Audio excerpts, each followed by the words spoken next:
Meus irmãos, boa noite. Nossa formação hoje vai ser sobre a Assunção de Nossa Senhora. Ela seria amanhã, só que devido à nossa arquidiocese todos os anos promover no período da tarde do dia 15 de agosto a caminhada com Maria, que esse ano vai ser de forma virtual. Nós vamos fazer antecipamos a formação nessa noite de hoje, essa sexta-feira às vésperas, exatamente da solenidade da Assunção de Nossa Senhora. Então, que desde já essa formação possa ser um momento de crescimento para todos nós, uma verdadeira preparação para a festa de amanhã, em que, com toda a igreja, nós iremos celebrar o triunfo da Virgem, a vitória dela sobre a morte. Em primeiro lugar, o que é a Assunção de Nossa Senhora?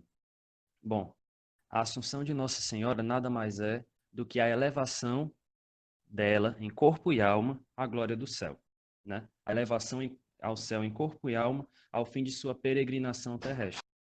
É a antecipação para ela do privilégio, em forma de privilégio, da sorte que todos os justos terão no último dia, no dia da ressurreição final.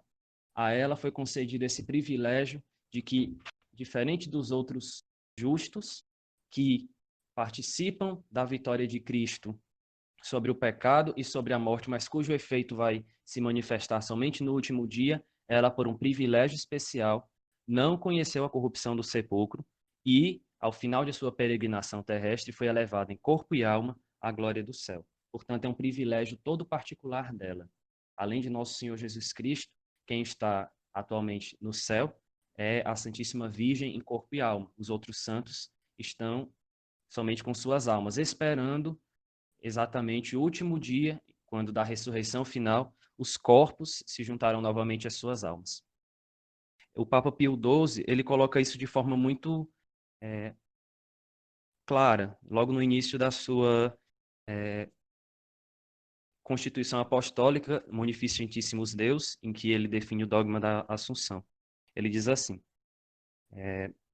depois, quando ele fala exatamente que depois que o Beato Pio IX proclama o dogma da Imaculada, né, quando ele define esse dogma, ele vai dizer depois, vai haver toda uma espera na igreja pelo dogma da Assunção.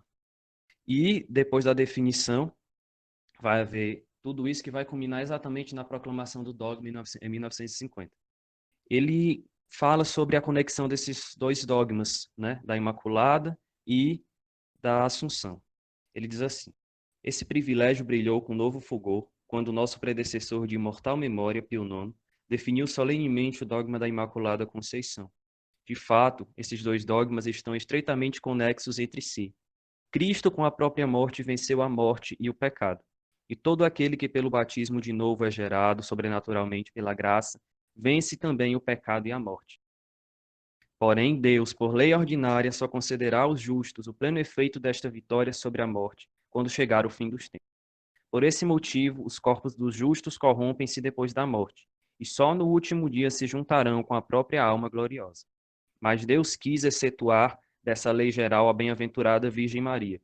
Por um privilégio inteiramente singular, ela venceu o pecado com a sua concepção imaculada. E por esse motivo não foi sujeita à lei de permanecer na corrupção do sepulcro, nem teve de esperar a redenção do corpo até no fim dos tempos. Até o fim dos tempos. Portanto, Nossa Senhora teve esse privilégio todo especial de não conhecer a corrupção do sepulcro, de imediatamente participar da perfeita vitória de Cristo, sem ter que esperar a ressurreição final, como todos os justos que estão agora com suas almas no céu, estão esperando, em que terão novamente unidos às suas almas os seus corpos, no último dia, em que se manifestará o pleno efeito dessa vitória de Cristo sobre a morte, também neles. Nossa Senhora participa já, em corpo e alma no céu da glória celeste. Bom, antes de nós falarmos especificamente sobre a Assunção e, obviamente, antes disso, sobre a polêmica, né? Se Nossa Senhora morreu ou não, é interessante nós olharmos com uma visão um tanto quanto geral, como foi o desenvolvimento dessa verdade de fé ao longo da história, quais as raízes que ela encontra ao longo da história da igreja, na liturgia, e também dos papas, né? Bom, em primeiro lugar, essa festa ela é antiquíssima na igreja, né? Ela, pelo menos desde o século VII, tanto o Oriente como o Ocidente já celebravam a Assunção, né? Há registros, os primeiros registros, na verdade, eles datam do início do século VII, ali com São Gregório Magno. Inclusive, há quem diga que antes de São Gregório Magno, essa festa já fosse celebrada, né? Em o Papa Sérgio I, em Roma, ele institui uma procissão solene. Ele foi papa no final do século VII, começo do século VIII. No século VI, né? Ela já parecia de ser celebrada na Gália, segundo São Gregório de Tours. Com certeza, no século VII ela já era celebrada, como vem dizer os missais ótico e galicano, vetus, com orações próprias para a missa da Assunção.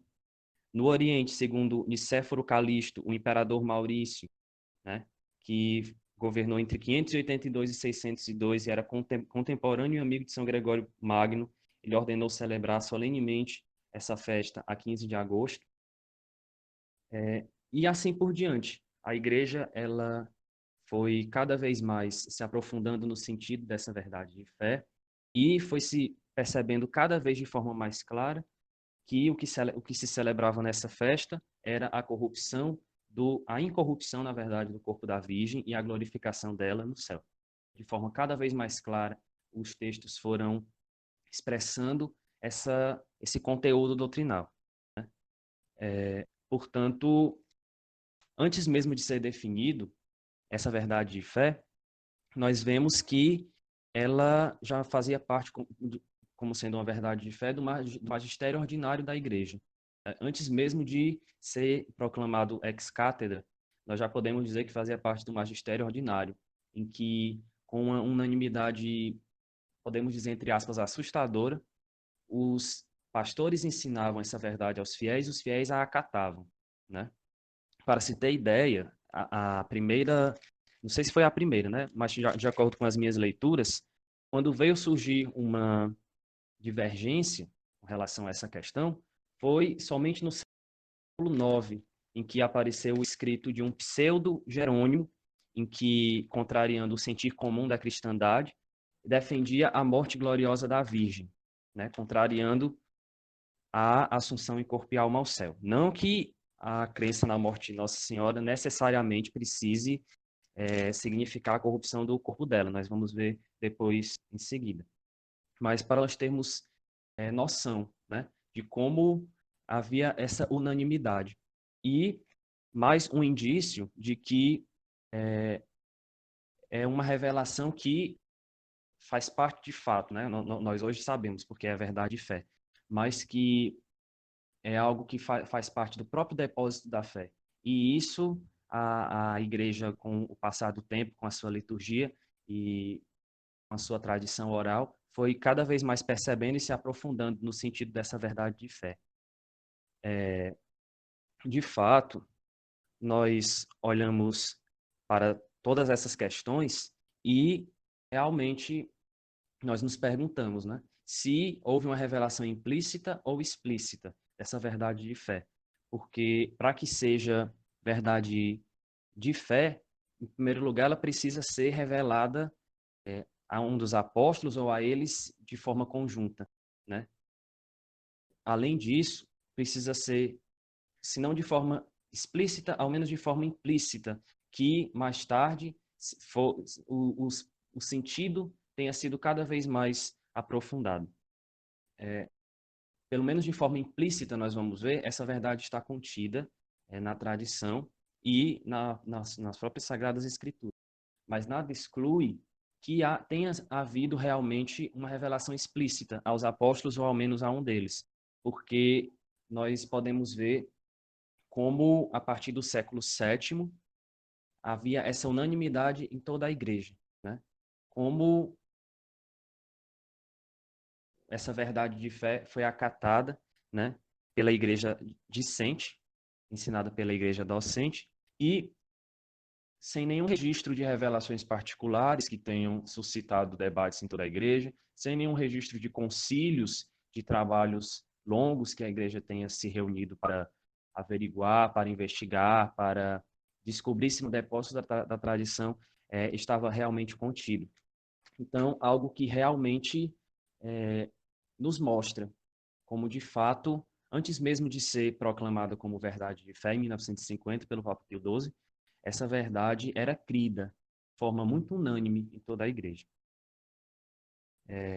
De fato, nós podemos ver que a Assunção ela não é explícita nas Escrituras, né? Você nunca vai encontrar um trecho da Sagrada Escritura em que diga de forma explícita que Nossa Senhora foi assunta em corpo e alma ao céu. O que há, de fato, são elementos da tradição que, de forma implícita, fundamentam exatamente essa verdade de fé, né? Argumentos que eles mesmos são verdades de fé, que mais do que tirar daí a Assunção como uma conclusão, na verdade é uma consequência de uma explicação. Mais tarde a gente vai explicar de forma melhor. Portanto, a liturgia ela é um testemunho da igreja de como essa verdade de fé era crida, de como essa verdade de fé ela cada vez mais foi sendo exposta, cada vez mais foi sendo aprofundada e de uma forma muito unânime acolhida por toda a igreja. De forma cada vez mais clara foi se percebendo que se tratava essa festa que tinha nome de dormição, tinha nome de Assunção, enfim, se tratava da incorrupção do corpo da Virgem e da sua elevação em corpo e alma ao céu. A mais antiga comprovação dessa crença no Oriente parece ser de São Modesto, né, o patriarca de Jerusalém. No seu Encomium Indormitionem Dei Pare. Segundo ele, os apóstolos vindos de longe para perto da Santíssima Virgem, por inspiração divina, assistiram à Assunção. Depois nós temos as homilias de Santo André de Creta, de São Germano de Constantinopla, de São João Damasceno, e posteriormente ao século VII, nós temos os testemunhos de Notker, de São Galo, Pedro Damião, Santo Anselmo, Abelardo e etc. Entre o século VII e IX, desenvolve-se a liturgia, a teologia e a pregação da Assunção, né? O Papa São Leão IV institui em 847 a oitava da festa e também a sua vigília, né? É interessante nós notarmos que antes de Pio XII, nenhum Papa ensina expressamente a Assunção, mas todas as atitudes deles são atitudes que endossam a crença na Assunção. E por mais que não seja algo que se afirme explicitamente, vem exatamente como um argumento a favor dessa verdade de fé.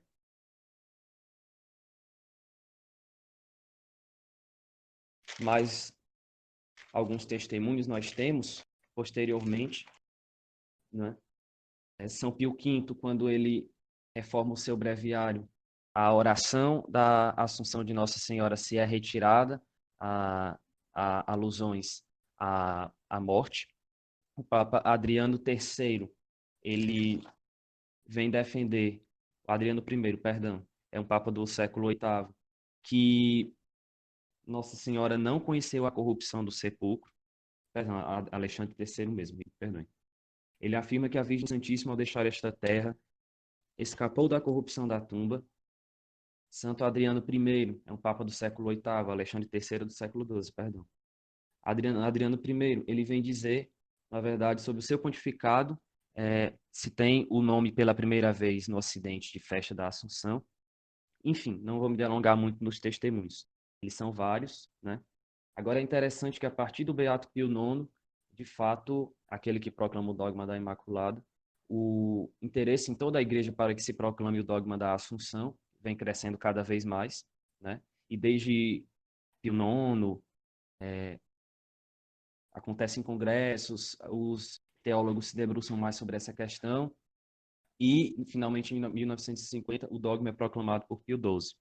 O próprio Pio IX recebe uma carta em 29 de março de, perdão, em 3 de fevereiro de 1869, da Rainha Isabel II da Espanha, em que ela pede que ele considere a proclamação do dogma da Assunção.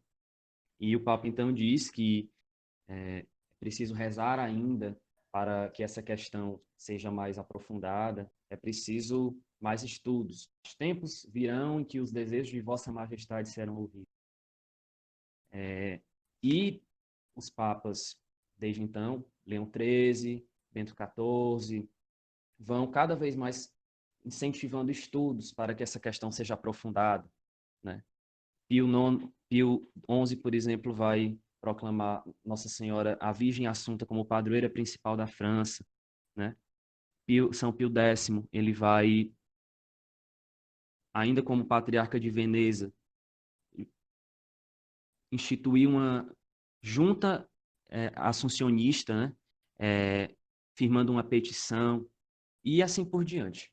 Até que finalmente o Papa Pio XII, depois de ter consultado os bispos do mundo inteiro sobre se eles consideravam que o dogma da Assunção, né, que a Assunção poderia ser proposta e definida como dogma, na carta Dei Pare Virginis Mariae, e se o povo com o clero o desejava, 98,2% dos votos foram a favor, somente 1,8% que ainda oscilavam pela oportunidade dessa proclamação, o que mais uma vez é um argumento a favor dessa unanimidade, desse ensino que, antes mesmo da proclamação do dogma, já era magistério ordinário, né?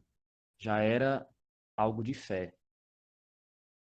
Portanto, um resumo aqui geral, espero que não tenha atrapalhado as coisas aqui, que tenha ficado um tanto quanto claro. Mas para nós vermos como esse testemunho ele é constante ao longo da história da igreja, dessa crença na Assunção de Nossa Senhora. É claro, não é explícito na Sagrada Escritura. E nós podemos até nos perguntar por quê, né? Razões nós poderíamos conversar sobre várias, mas, em primeiro lugar, nós precisamos saber que o centro da pregação dos apóstolos, em primeiro lugar, era estabelecer a fé em Jesus Cristo, né? No mistério da sua redenção. Ele, o Messias esperado de Israel. Também havia todo o cuidado de que com essa pregação deveras, vamos dizer assim, precoce, acabasse se confundindo, né? Essa crença com deuses do paganismo, por exemplo, né? O Papa Garrigou Lagrange vem dizer, até o século VI guardava-se silêncio sobre este privilégio, temendo que, como consequência da lembrança das deusas do paganismo, fosse mal compreendido. Que foi estabelecido no período precedente ao principal título de Maria, Mãe de Deus, definido pelo Concílio de Éfeso, fundamento de todos os seus privilégios. Portanto, toda uma explicação por trás. Fora que nós precisamos recordar que no início da igreja, a principal preocupação dos apóstolos, a principal preocupação dos santos padres era refutar heresias que estavam ali nascendo, o agnosticismo, o maniqueísmo e etc. Né? Então, mais um motivo para nós vermos, para nós pensarmos por que que essa pregação sobre a Assunção foi aparecendo como que aos poucos, vamos dizer assim. Bom, o que a definição dogmática propriamente diz? No número 45 da Constituição Apostólica, o Papa vem nos dizer, 44, perdão, ele vem proclamar: pelo que, depois de termos dirigido a Deus repetidas súplicas e de termos invocado a paz do Espírito de verdade, para a glória de Deus onipotente, que a Virgem Maria concedeu a sua especial benevolência, para a honra do seu Filho, Rei imortal dos séculos e triunfador do pecado e da morte, para aumento da glória da sua augusta Mãe, e para gozo e júbilo de toda a Igreja, com a autoridade de nosso Senhor Jesus Cristo, dos bem-aventurados apóstolos São Pedro e São Paulo, e com a nossa, pronunciamos, declaramos e definimos ser dogma divinamente revelado que a Imaculada Virgem Maria, que a Imaculada Mãe de Deus, a sempre Virgem Maria, terminado o curso da vida terrestre, foi assunta em corpo e alma à glória celestial. Essa é a proclamação do dogma da Assunção de Nossa Senhora. Vamos refletindo em cada parte dessa proclamação e com base nisso nós vamos relacionando com outros temas anexos a essa verdade de fé. Em primeiro lugar, Maria, aquela que é a Virgem Assunta. Em segundo, o Papa vem dizer, terminado o curso de sua vida terrena. Nós podemos ver que o Papa intencionalmente não quis definir o modo pelo qual essa assunção aconteceu. A definição se limita a falar sobre o fato, mas não sobre o modo como aconteceu. Essas palavras foram intencionalmente escolhidas. O Papa não vem dizer se o fim dessa peregrinação terrestre, o fim desse curso de sua vida terrena, se deu pela morte e ressurreição, ou se foi simplesmente um translado do corpo e da alma para o céu. Portanto, é um debate livre que os teólogos, que os estudiosos podem fazer a respeito dessa questão. Foi assunta. Ser assunta vem da ação de transladar, elevar ou subir a Maria. Não é por virtude própria. Nossa Senhora não sobe por poder próprio. Ela, como acontece na verdade na Ascensão, mas é por virtude e ação de outro, ou seja, a Assunção pela ação de outro, que é Deus, né? O padre Royo Marim, ele vai dizer que essa virtude própria, Nossa Senhora utiliza um dos dotes dos corpos glorificados, né, que é o dote da agilidade. Né? A gente vai ver mais propriamente mais lá na frente. Sem prescindir, claro, da ação de Deus, né? Mas Deus aqui, segundo essa opinião do padre Royo Marim, simplesmente como uma causa primeiro. Ela sobe então em corpo e alma, ela sobe como uma pessoa humana inteira. Ela não sobe simplesmente a alma, né? Como se o corpo ficasse à mercê da morte, né? E essa definição em corpo e alma, ela exclui a corrupção mortal do sepulcro, inclui a glorificação positiva de todo o ser da Virgem, e é uma realização antecipada, como eu falei, para Maria daquela glorificação escatológica que terão todos os justos ao fim dos tempos na ressurreição. Nossa Senhora não teve que esperar o término escatológico da história humana. Portanto, essa é a definição do dogma. E, com base nisso, nós entramos, então, nessa questão de se Nossa Senhora morreu ou não. Se Nossa Senhora passou à glória do céu através de morte e ressurreição, ou se para ela essa passagem foi simplesmente uma transladação, né, dessa realidade terrena à realidade celestial. Bom, há as duas opiniões. Aqui o campo do debate é aberto. Né? Há tanto a opinião que sustenta a morte de Maria, como a opinião de que considera a imortalidade dela. É interessante nós vermos que até o século III, nenhum documento existe sobre a morte de Maria. No século IV, Santo Epifânio duvida se Nossa Senhora morreu ou não. No século V, surgem algumas opiniões minoritárias a favor da imortalidade. Esporadicamente elas vão se renovando nos séculos posteriores, mas não tem grande relevo e difusão. Atualmente, a maioria dos estudiosos sustenta que Nossa Senhora morreu. E nós vamos ver os argumentos com base na tradição, nos textos litúrgicos da festa e na garantia da realidade da encarnação de Cristo. Bom, as duas opiniões aqui. Em primeiro lugar, a opinião imortalista. Nossa Senhora não morreu. Nossa Senhora, no fim de sua vida terrestre, não teve que passar pela morte. Essa definição, na verdade, essa opinião, ela surge a partir do dogma da Imaculada. Como eu falei, a partir do dogma da Imaculada, cada vez mais na igreja surge um movimento que quer a proclamação do dogma da Assunção, que é uma clara consequência do dogma da Imaculada Conceição. Sustentados nessa definição do dogma da Imaculada, aqueles que sustentam a não morte de Maria, vêm dizer, bom, Nossa Senhora não teve pecado original, como diz o dogma da Imaculada. Ela Portanto, não estava sujeita à morte, que é uma consequência do pecado original. Portanto, Nossa Senhora não morreu. Essa é a conclusão daqueles que sustentam a tese da imortalidade. Antes da definição da Assunção,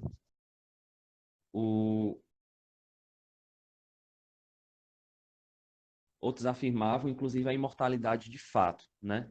Antes da definição da Assunção. Como eu falei, depois da definição da Imaculada, que se começou realmente de fato, esse movimento assuncionista e esses debates a respeito da morte de Nossa Senhora, que foram muito presentes, sobretudo antes da definição, alguns anos antes da definição do dogma da Assunção. E as razões em que esses que opinam nesse sentido se apoiam são as seguintes. Em primeiro lugar, o silêncio dos primeiros séculos sobre a morte de Nossa Senhora, né? Não se tem algo claro nesse sentido dos primeiros séculos. Em segundo lugar, as dúvidas de alguns padres, né? Como eu falei, Santo Epifânio, ele duvida se Nossa Senhora morreu ou não. Outro exemplo é Santo Isidoro de Sevilha. E em terceiro lugar, como eu já falei, o dogma da Imaculada Conceição, que serve de fundamento. Se Nossa Senhora não teve o pecado original, ela não teria que passar pela morte, que é uma consequência do pecado original. Além disso, também a perfeita virgindade é um outro argumento que utilizam, reclamaria a incorrupção essencial da morte, separação da alma e corpo, e a vitória plena de Maria sobre o pecado exigiria a imortalidade. Essa é a opinião daqueles que sustentam a, a imortalidade de Nossa Senhora. Mas nós temos também a opinião mortalista, a opinião segundo a qual Nossa Senhora, no fim de sua peregrinação terrestre, como vem dizer o Papa Pio XII, passou sim pela morte, né? Em união também com o seu filho. De fato, a essa opinião eu próprio me inclino mais, e o Papa, por mais que não tenha escrito esse fato na definição, na fórmula de definição, ele, em outros trechos, deixa claro que Nossa Senhora morreu, né? Ele endossa essa opinião da morte de Nossa Senhora, que é um consenso quase unânime dos doutores, dos teólogos. Como eu falei, a definição dogmática não se pronunciou sobre o fato, mas sobre o modo. Não, perdão, se pronunciou sobre o fato, mas não sobre o modo em que a Assunção aconteceu, o que foi deixado à livre discussão dos teólogos, se foi por morte e ressurreição ou se foi um translado imediato, também chamado de dormição. De qualquer forma, os argumentos não são decisivos, nem para um lado nem para o outro, de forma que você tenha uma certeza absoluta. Não, Nossa Senhora morreu, Nossa Senhora não morreu, né? Mas nós vamos ver agora que essa opinião não somente reúne os votos da imensa maioria, mas ela é objetivamente muito mais provável do que a opinião da imortalidade da Virgem. E os argumentos são os seguintes. Em primeiro lugar, nós temos o argumento histórico e da tradição, né? O testemunho unânime, né, a partir do século III, é esmagador a favor da morte de Nossa Senhora. Durante quase 1000 anos, isso foi um ponto pacífico na Igreja, né? E nós temos testemunhos antiquíssimos a respeito disso, tanto no Oriente como no Ocidente. No Oriente, Orígenes, Santo Efrem, São Modesto. No Ocidente, Santo Ambrósio, Santo Agostinho, São Gregório de Tours e etc. Né? Portanto, é uma unanimidade moral que leva a pensar que remonta a uma primitiva tradição oral apostólica, que remonte exatamente aos apóstolos. De fato, a Munificentissimus Deus, ela vem dizer, como eu falei, endossar essa opinião dos que sustentam que Nossa Senhora morreu. E é exatamente no número 14 da Munificentissimus Deus, que vem dizer o seguinte: os fiéis, guiados e instruídos pelos pastores, souberam por meio da Sagrada Escritura que a Virgem Maria, durante a sua peregrinação terrestre, levou vida cheia de cuidados, angústias e sofrimentos. E que, segundo a profecia do Santo Velho Simeão, uma espada de dor passou o coração, junto da cruz do seu divino Filho e nosso Redentor.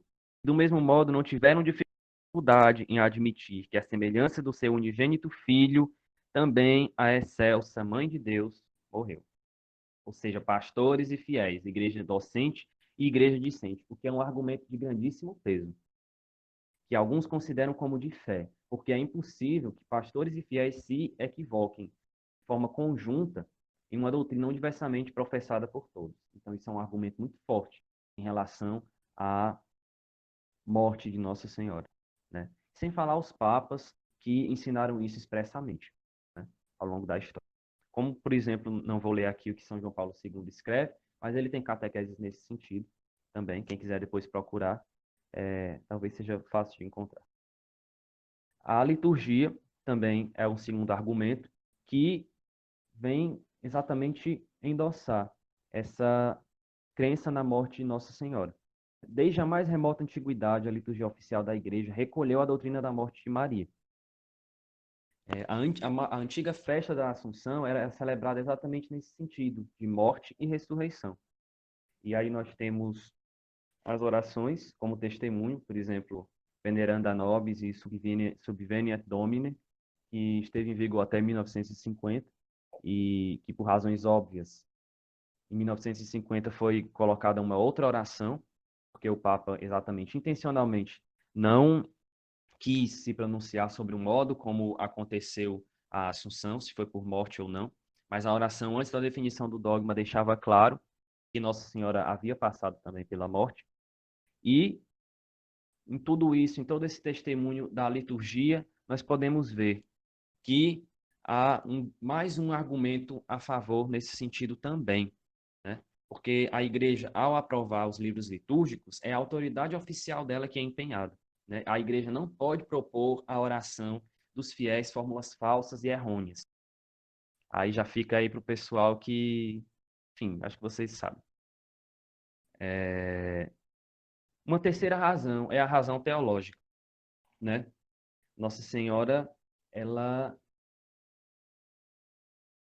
foi assunta ao céu com base em argumentos teológicos sólidos. É interessante nós também notarmos que a Assunção, a infalibilidade papal, ela recai sobre o fato da Assunção, né? Não sobre os argumentos em si da Constituição Apostólica, que por mais que fossem duvidosos, inclusive falsos, não feririam a integridade daquela verdade de fé que o Papa proclama, o que não é o caso, né? Nem do dogma da Assunção, nem dos outros dogmas marianos, que são exatamente com argumentos sólidos e firmes. Mas só um parênteses aqui que eu gostaria de abrir. Bom, a primeira razão teológica para Nossa Senhora ter passado pela morte, né, é o fato de ela ter recebido a natureza de Adão. A natureza de Adão que, embora não tivesse o pecado original, Nossa Senhora contraiu também o débito, né? De fato, nós podemos ver, isso é também sentença comum, antes da queda do homem com o pecado original, ele tinha o dom da imortalidade, né? E, portanto, ele estava destinado a não morrer, certo? Mas esse dom da imortalidade no homem não era uma propriedade, podemos dizer, por si. O homem, como uma natureza animal, ele, a um determinado ponto, deixado a si próprio, morreria, né? O fato da imortalidade viria como uma ação de Deus, né? Esse dom preternatural da imortalidade. Quando o homem peca, Deus então retira esse dom da imortalidade e o homem então é deixado à sua própria natureza, né? Portanto, a morte em Nossa Senhora, que herdou essa natureza de Adão, ela não é uma consequência do pecado original, mas a consequência da natureza humana como ela é por si mesma, né? Sujeita à dor e à morte. Nosso Senhor foi concebido numa carne passiva e mortal. O mesmo, portanto, se deve dizer de Nossa Senhora. Portanto, a morte nela não foi uma consequência do pecado original, mas exatamente dessa condição do homem depois do pecado original, que perdeu esse dom preternatural, esse privilégio preternatural que, a um determinado ponto, Deus faria com que o homem permanecesse imortal, sustentaria aquela natureza para que ela não conhecesse a morte, né? Em seguida, nós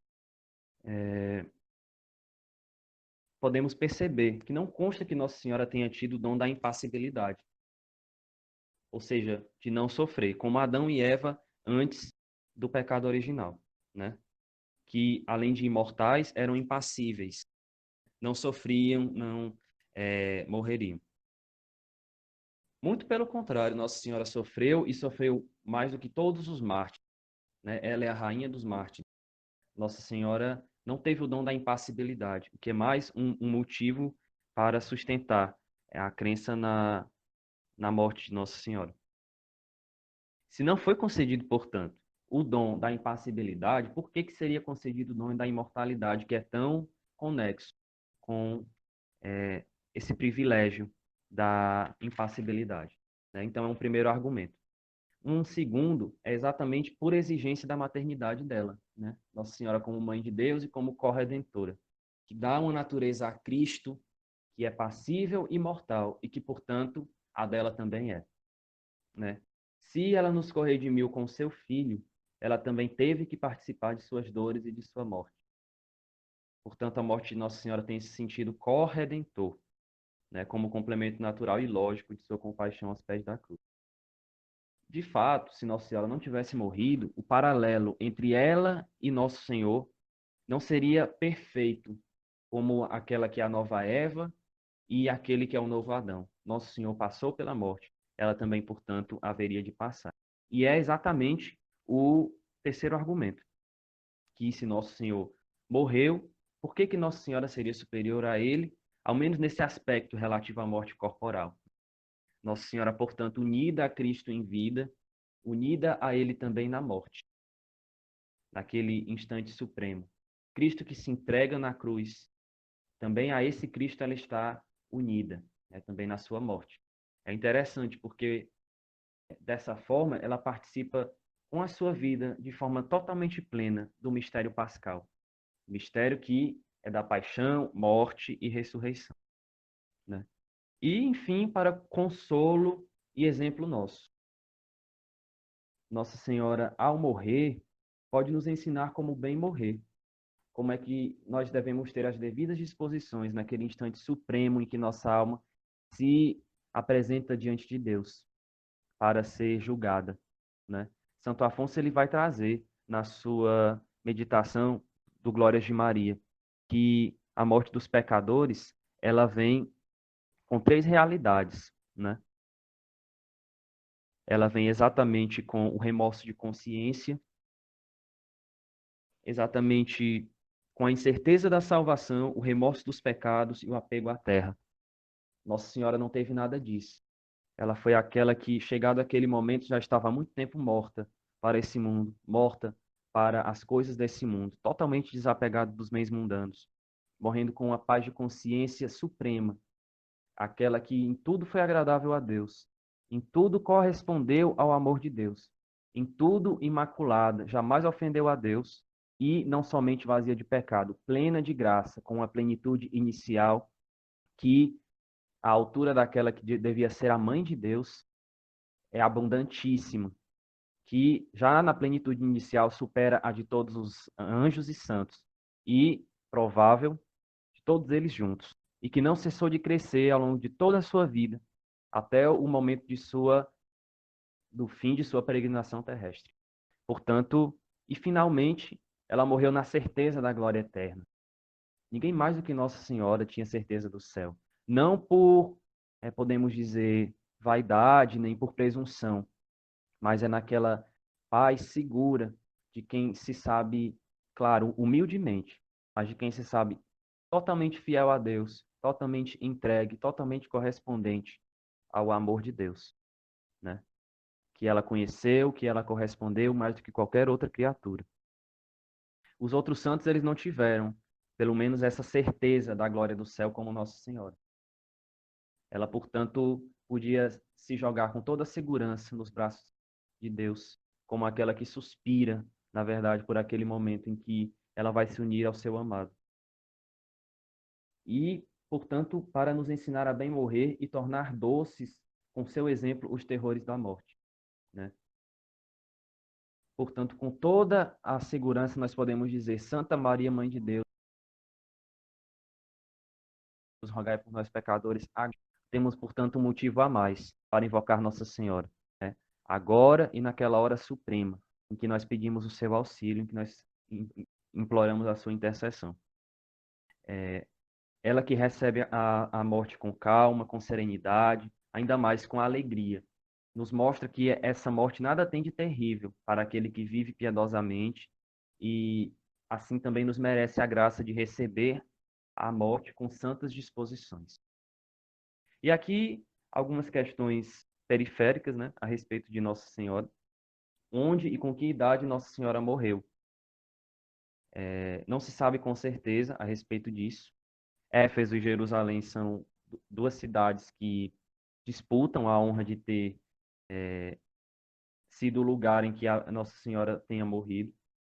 A idade também não se sabe a respeito, né?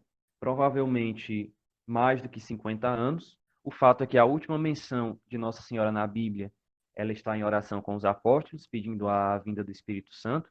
Então, é certeza que ela tenha sobrevivido pelo menos até Pentecostes. E, na verdade, muito mais, né? Muito provavelmente. De que morreu Nossa Senhora? Não parece que tenha sido de enfermidade, né? Nem de velhice, né? Muito avançada. Nem por algum acidente violento, como o martírio, e nem por outra causa, senão seu ardentíssimo amor. Ela, mais do que qualquer outra pessoa, pode ser considerada como aquela esposa do Cântico dos Cânticos, que diz que estou enferma de amor. Portanto, Nossa Senhora, os santos vêm dizer, se morreu, devia ser de amor. Nenhuma outra causa além do amor. E quanto tempo Nossa Senhora permaneceu no sepulcro? Aqui, novamente, nós não sabemos com certeza se foram dias, se foram horas, se bem que uma longa espera não era conveniente, não havia motivo para que ela tenha esperado muito. Alguns argumentam que pode ter sido durante 3 dias, né, para que até nisso ela fosse semelhante ao Cristo, mas de fato nós não temos como precisar quanto tempo Nossa Senhora permaneceu no sepulcro. Portanto, Nossa Senhora, se morreu ou não, fica aí o debate. Só que nós temos muito mais fundamentos para afirmar que Nossa Senhora tenha morrido. E isso em nada prejudica a fé na Assunção da Virgem Maria, muito pelo contrário, né? Mostra exatamente essa mãe que em tudo esteve unida ao seu filho e que, tendo passado pela morte, tem mais um motivo, por assim dizer, para socorrer também a cada um de nós, nesse instante supremo do qual depende a nossa eternidade, né? Portanto, muito mais provável que Nossa Senhora tenha morrido, tenha sido glorificada, também ela passando pela morte. Como já falei, não como consequência do pecado original que ela não teve, mas porque herdou a natureza de Adão após o pecado original. Natureza essa que foi privada do dom préternatural da imortalidade. E aqui nós vemos como Nossa Senhora de fato nos ensina a morrer, né? Que nós possamos pedir a ela essa graça de podermos, no fim de nossas vidas, nos lançarmos em seus braços. Podermos de fato chamar por ela naquele instante supremo.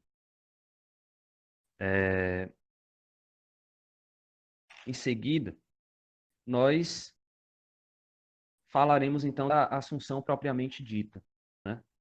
Em corpo e alma ao céu. A Assunção, como eu já falei, ela vem exatamente a ser a doutrina que diz que Nossa Senhora, no fim de sua peregrinação terrestre, foi elevada em corpo e alma ao céu para sempre, acima dos santos e dos anjos, pouco depois de sua morte e sua ressurreição. A Assunção é diferente de ascensão. A ascensão, Nosso Senhor sobe ao céu por seu próprio poder.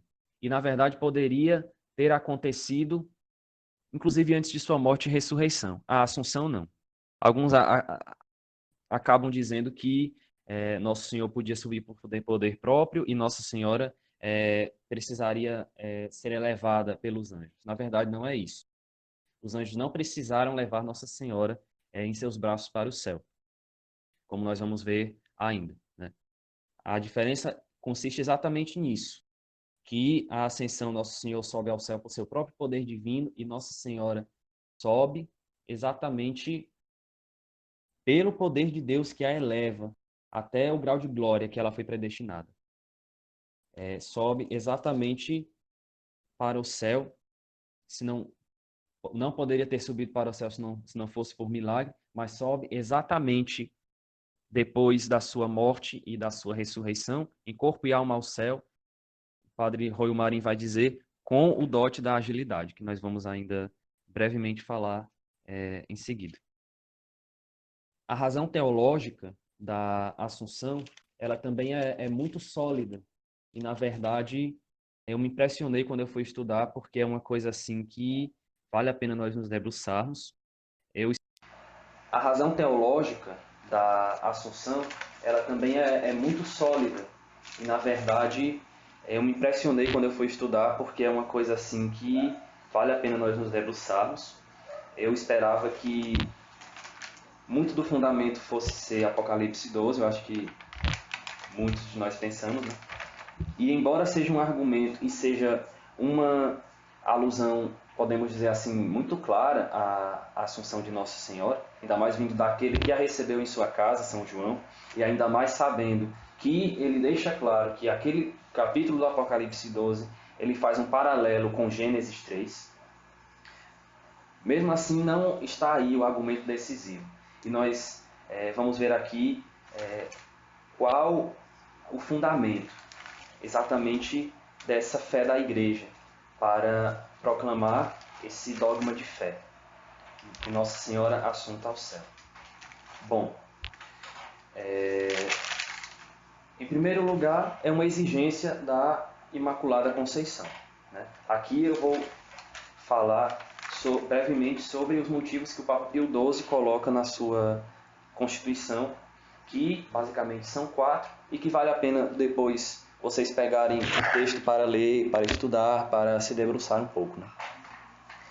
Bom, como eu falei, Nossa Senhora, ela, tendo sido imaculada, não devia conhecer a corrupção do sepulcro.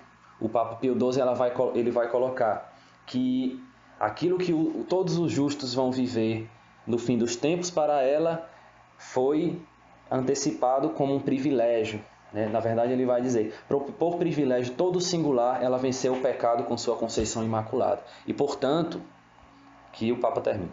E, portanto, se Nossa Senhora venceu o pecado, ela venceu também a consequência do pecado, que é exatamente a corrupção do sepulcro. Ela não teve que esperar a redenção do seu corpo até o fim do mundo, aqui novamente palavras do Papa. Por isso não esteve sujeita à lei de permanecer na corrupção do sepulcro, nem teve que esperar a redenção de seu corpo até o fim do mundo. Um segundo motivo é a exigência moral de sua dignidade de Mãe de Deus e do amor de seu divino Filho para com ela. Nós vemos Nossa Senhora ao longo de toda a Sagrada Escritura extremamente unida ao seu Filho, em todos os momentos de sua vida, né? Nós vemos Nossa Senhora ali na Anunciação, acolhendo o anúncio do anjo e se tornando sacrário vivo da palavra eterna. Nós vemos Nossa Senhora em Belém, preparando paninhos para abrigar o Deus feito homem, no frio daquela noite em que ele nascia. Nós vemos Nossa Senhora na apresentação, nós vemos Nossa Senhora em episódios da vida pública de Cristo, nós vemos finalmente a Mãe Dolorosa aos pés da cruz. Nossa Senhora é intimamente unida ao seu Filho. Portanto, como pensar que aquela que gerou Deus no seu ventre, que amamentou a Deus, aquele que alimenta as aves do céu e veste os lírios do campo, como pensar que aquela que embalou a Deus tenha conhecido a corrupção do sepulcro? Nosso Senhor Jesus Cristo, ele é o perfeito observador da lei divina, que ele próprio havia, como Deus, promulgado. Como ele então faltaria com o dever de um filho em honrar da forma maior que pode a sua mãe. E ele, como Deus, não podia preservá-la da corrupção do sepulcro, podia e de fato fez. Portanto, esse amor de Nosso Senhor pela Virgem Maria. Né? Um terceiro argumento. Por sua condição de nova Eva e corredentora da humanidade. Isso daqui é uma coisa que, já a partir do século II, nós vemos esse paralelo que os padres da Igreja vão fazendo entre Eva e Nossa Senhora. E, para citar alguns exemplos, Santo Irineu, que vai dizer que o nó da desobediência de Eva foi desatado pela obediência de Maria. Ainda os outros padres vão estabelecer esse paralelo, né? São João Crisóstomo, por exemplo, vai dizer que Deus utilizou as mesmas armas que o diabo tinha se utilizado para perder o homem, a fim de salvá-lo. Lá no Éden nós vemos uma árvore, uma virgem e a morte. Novamente no Calvário nós vemos uma árvore, a virgem e a morte. No Calvário, em lugar da árvore do fruto que Adão e Eva comem, a árvore da cruz. Em lugar da Virgem Eva, a Virgem Maria. E em lugar da morte de Adão, a morte de Cristo. Portanto, esse paralelo entre Nossa Senhora e Eva. Eva como aquela que colabora na perdição e Nossa Senhora como aquela que colabora na redenção. A corredentora da humanidade, unida à obra da redenção. Ela estava intimamente unida ao novo Adão, na luta contra o espírito infernal. E esse argumento aqui é fantástico, na verdade. Né? Porque, se nós formos olhar, lá no Gênesis 3,15, depois que o homem peca, Deus estabelece maldições, né? Sobre o homem e sobre a mulher. Né? Não, aqui só um parênteses, né? Não sobre o livre-arbítrio de um Deus que é tirano, mas, na verdade, como um pai que respeita, não é? O livre-arbítrio dos seus filhos. Né? Nós vemos que o pecado, na verdade, não é algo que o homem faz e Deus arbitrariamente vai e descarrega sua ira no homem. O pecado por si só é a morte da alma, é a privação do bem que é Deus. Ele por si só traz consequências horríveis para nós. Né? E nós vamos ver na parte também desse argumento, na explicação que o Padre Garrigou vai nos dar. Bom, quais são as maldições que estão presentes lá no livro do Gênesis? Em primeiro lugar, a maldição de que a mulher dará à luz em dores de parto. A segunda, o homem ganhará o pão com o suor do seu rosto.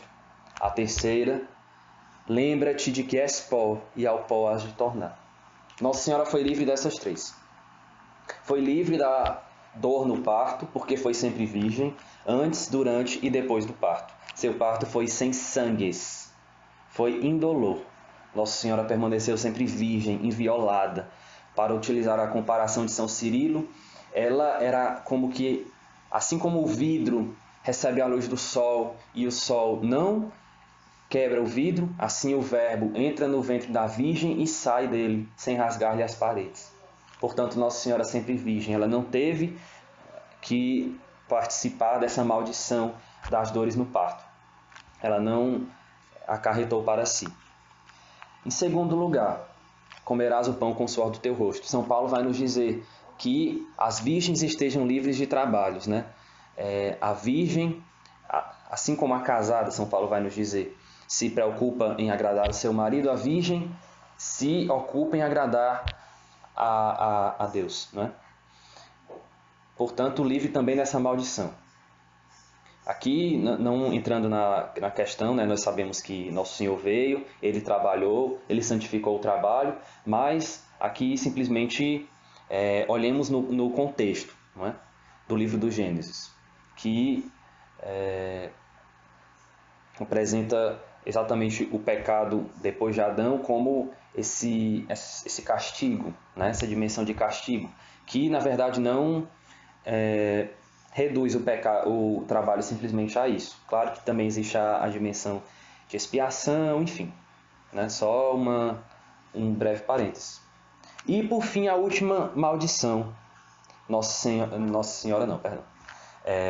Lembra-te de que és pó e ao pó has de tornar. Nossa Senhora também não participou, não contraiu essa maldição. né? Nossa Senhora, ela venceu, esteve associada à vitória que Deus já promete lá no livro do Gênesis, esteve associada ao novo Adão, a vitória sobre a serpente. E é uma vitória total, uma vitória perfeita. Porém, inimizade entre ti e a mulher, entre a sua descendência e a dela, esta te esmagará a cabeça. É uma vitória total, né? Portanto, Nossa Senhora venceu o pecado. E se ela venceu o pecado, ela venceu também as suas consequências. Quais sejam a morte e as demais consequências, né? Sobretudo a morte. Esse ao pó hás de tornar. Aqui nós não podemos considerar simplesmente como uma causa e efeito, né? Porque a causa ela pode existir sem o efeito, antes de produzir. Aqui nós vemos como partes de um todo. Nossa Senhora venceu o pecado e, portanto, venceu as suas partes. Como Nosso Senhor venceu a luta contra o espírito infernal? Na cruz, o pecado foi destruído. Na cruz, a vitória sobre Satanás, com o pecado destruído, né? O Papa vem nos dizer que a vitória completa sobre o pecado e sobre a morte, nessa luta, a vitória de Cristo, a qual Nossa Senhora está unida, né? A ressurreição de Cristo é parte essencial e último troféu desta vitória, e, portanto, a vitória de Maria, comum com a dele, deve terminar com a glorificação do seu corpo, né? Nosso Senhor venceu o pecado com a sua cruz, com a sua paixão, com a sua morte, venceu Satanás, destruindo o pecado, e ao terceiro dia vencendo a morte. Nossa Senhora, da mesma forma, com a sua Conceição Imaculada, venceu o pecado em previsão dos méritos de Cristo, daquele mesmo sangue, daquela mesma cruz, que por antecipação, em previsão daqueles méritos, foram aplicados nela desde o primeiro instante, e venceu a morte com a sua Assunção gloriosa. Portanto, Nossa Senhora como aquela que vence o pecado e, portanto, vence as suas consequências. Quando eu li isso, é lindo isso, na verdade, é lindo. Nós vemos como Deus, ele prepara, não é? Ele, no seu projeto de amor. Tem uma pintura muito bonita que fala exatamente sobre essa realidade do pecado, né? Tem a árvore do conhecimento do bem e do mal, Adão e Eva lá embaixo comendo do fruto, e lá em cima Deus modelando a Imaculada Conceição, ou seja, a desgraça acontecendo lá embaixo e Deus já preparando o jeitinho dele aqui em cima, né? Portanto, Nossa Senhora como a nova Eva, totalmente unida à obra da redenção, totalmente associada à plena vitória de Cristo sobre o pecado e sobre a morte. E, por fim, um quarto argumento, pelo conjunto dos seus demais privilégios excepcionais, né? Nossa Senhora, que desde toda a eternidade foi predestinada a ser Mãe de Deus, né? No mesmo decreto de predestinação da encarnação, lá estava ela, porque Deus, quando decreta, ele não decreta abstratamente, ele decreta com todas as consequências no espaço e no tempo que a encarnação vai gerar. Ou seja, Deus vai se fazer homem, mas ele deve se fazer homem através de uma mulher, e essa mulher é a Virgem Maria. Ou seja, ela está incluída naquele decreto de predestinação e, portanto, está numa ordem superior, na ordem hipostática, superior à ordem simplesmente da graça e, portanto, superior a todos os demais anjos e santos, né? Como Santo Tomás vem dizer, a humanidade de Cristo, a visão beatífica e a dignidade da Mãe de Deus tem um peso quase que infinito, não é? Ela foi imaculada na sua concepção, portanto, ela não deveria conhecer a consequência do pecado original, que é a corrupção do sepulcro. Esse ao pó hás de tornar, né? Virgem sem mancha na divina maternidade, ela incorrupta na sua virgindade, portanto, também na incorrupção do sepulcro. Aquela que foi a generosa companheira do divino Redentor, que, portanto, participou do seu triunfo completo sobre o pecado e suas consequências.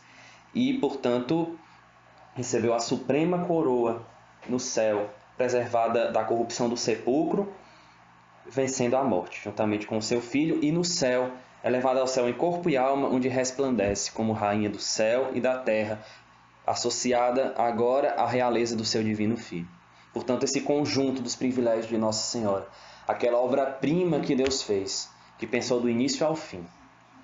Portanto, Nossa Senhora assunta ao céu em corpo e alma, né? Aquela que é a bendita entre as mulheres. Esqueci de dizer quando eu falei sobre a nova Eva. Ela é a bendita entre todas as mulheres. Ou seja, enquanto as outras herdam a natureza de Eva com as suas consequências, ela é bendita. Ela não tem a maldição, ela tem a bênção, né? A bênção que cancela aquela maldição e que a vence. Portanto, vitoriosa, gloriosa. Estamos chegando ao final. Eu espero que até aqui não tenham muitas dúvidas, né? Caso alguém queira perguntar, fiquem à vontade, me interromper em qualquer momento, né? E por fim, Nossa Senhora assunta ao céu. Como se deu essa glorificação? Eu ia ler um pouco das razões que os santos padres colocam, mas devido ao tempo, graças a Deus, está um pouco adiantado.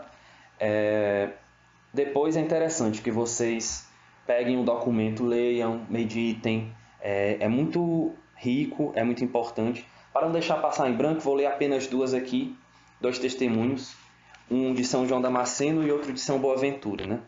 São João Damasceno diz o seguinte, no número 21 do documento: convinha que aquela que no parto manteve ilibada virgindade conservasse o corpo incorrupto, mesmo depois da morte. Convinha que aquela que trouxe no seio o Criador encarnado habitasse entre os divinos tabernáculos. Convinha que morasse no tálamo celestial aquela que o Eterno Pai desposara. Convinha que aquela que viu seu filho na cruz, com o coração traspassado por uma espada de dor, de que tinha sido imune no parto, contemplasse assentada à direita do Pai. Convinha que a Mãe de Deus possuísse o que era do Filho, e que fosse venerada por todas as criaturas como mãe e serva do mesmo Deus. Portanto, ele compara a Assunção Gloriosa com as suas outras prerrogativas, né, e privilégios de Nossa Senhora.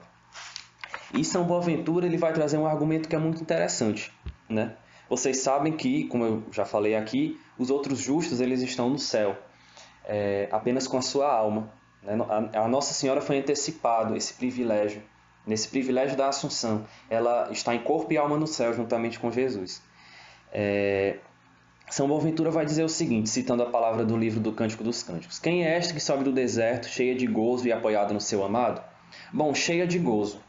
Se Nossa Senhora não estivesse no céu em corpo também, faltaria algo à sua beatitude, porque nós vamos ver agora, daqui a poucos instantes, que existe a beatitude essencial e a beatitude acidental, né? A beatitude acidental, ela exatamente se dá também com essa união do corpo com a alma. E se Nossa Senhora estivesse somente em alma, ela não seria essa cheia de gozo. Faltaria algo, mesmo que acidentalmente, a sua alegria, a sua beatitude no céu.